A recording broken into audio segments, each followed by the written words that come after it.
All right, guys, this video is some basic expectations for the school year.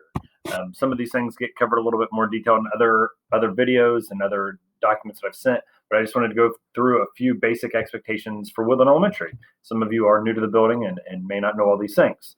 One of the first things to know is our contracted time does start at 8:15, so you should be in the building no later than 8:15.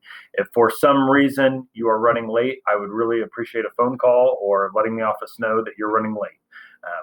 You can reach out to me if you don't have my phone number yet, and I will gladly give that to you. So you can shoot me a text and just say, hey, something happened at home. I'm running a few minutes late. I get it. I have kids myself. I know every now and then you're walking out and your kid soils their diaper right before you're leaving. So it happens.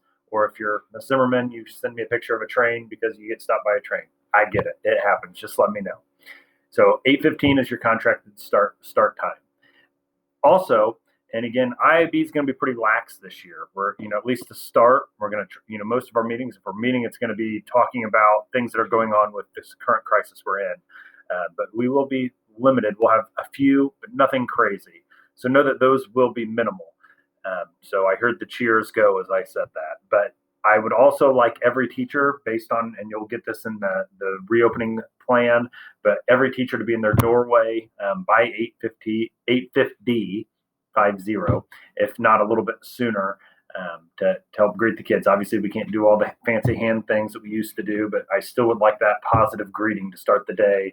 It just sets the tone for your day.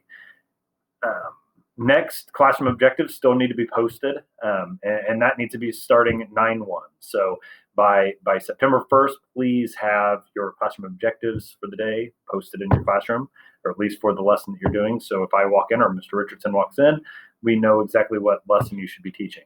It helps us out as we do our observations. On that note, know that we will be doing observations, but we're also going to be doing class visits just like last year. Masked up, of course, even with the current situation, we are still going to be going into rooms, and we still are going to be doing observations and visits. Again, I know it's hard to understand, but it is the best part of my day when I can get into a classroom. It's, the class visits aren't evaluative. They're not anything other than me being visible to the kids, or Mr. Richardson being visible to the kids, and or, getting a feel for the building. We love that part of our day. We can have a stressful day in the office, but getting with the kids, we like that too. So that's our objective there. So know that Brock and I will both be doing that. Miss Williams, Shelley Williams, our instructional coach, also is an expectation from the administration that she is visiting classrooms. So know as she comes in, we have given her that expectation that we do expect her to be present in the classrooms. Again, hers is not evaluative at all. Hers is there to help you in any way she can. There's been so many times that she's had somebody come to her and say, hey, I need support in this area. And she can be like, oh, I saw Mrs. So-and-so or Mr. So-and-so doing a great lesson on that. Let me put you in connection with. So please understand that that's her expectation, that she's visiting rooms as well. As far as evaluators go, I sent you an email letting you know who your primary is. So if I am your primary, Mr. Richardson is your secondary. If I am your primary, I will be doing your long observations. Mr. Richardson will be doing your short observations. If he is your primary, I will do your short observations.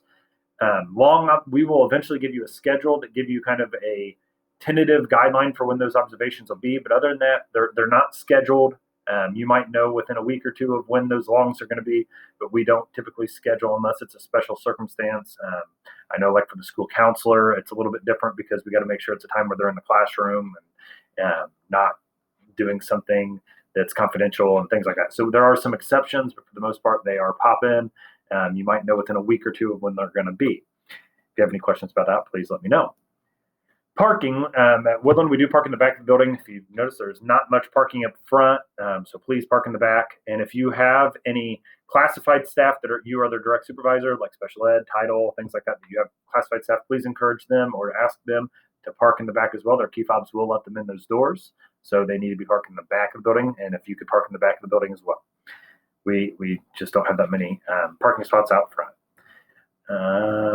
All drills this year are going to be pre-planned. We will not have any impromptu drills for the foreseeable future. The reason for that is detailed in our drills video. But again, just know that all drills are pre-planned.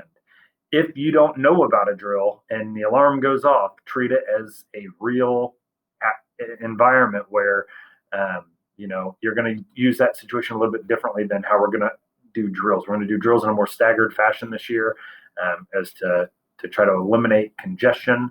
So know that if you don't know about one, you're going to treat it more like we have in the past, where it's a full building evacuation at once, or you get into your tornado spot all at once, or, it's just, we're going to treat it as real if it's not pre-planned or if you don't know about it. With that, you should have a crisis bag, a bag in your room with some things in it. If you don't, please talk to Josette. You also should have a two-way radio in your room. If you don't, please talk to Josette. Please check to make sure it works as well. So we need to have working radios in everyone. If they don't, let Josette know. You guys will notice that you have some new buttons in your classroom. We're going to talk more about those later. They're still finishing, as I'm doing this video, they're still finishing installing it. We're going to get trained on it a little bit better than what we are right now, so we can provide that information to you later. But no, there's going to be some new resources for you to have in your classroom, and we'll get more information as we know it. New staff members, know that you will get an email every week called TSC Matters. TSC does do an open percentage, so they keep track of it. So new and old staff members, if you could at least open that and check it out, because there's some good information in there sometime, but they do track to see what the open rate is of that document. So please open that document if you get it and see if there's anything that applies to us. A lot of times there's some of our staff members that are highlighted in there. If you have not yet signed up for the TSC to Go app, please do so. Again, it's just TSC, the number 2, GO, TSC to Go. It is where you'll get notifications. It's where you'll get closings and delays.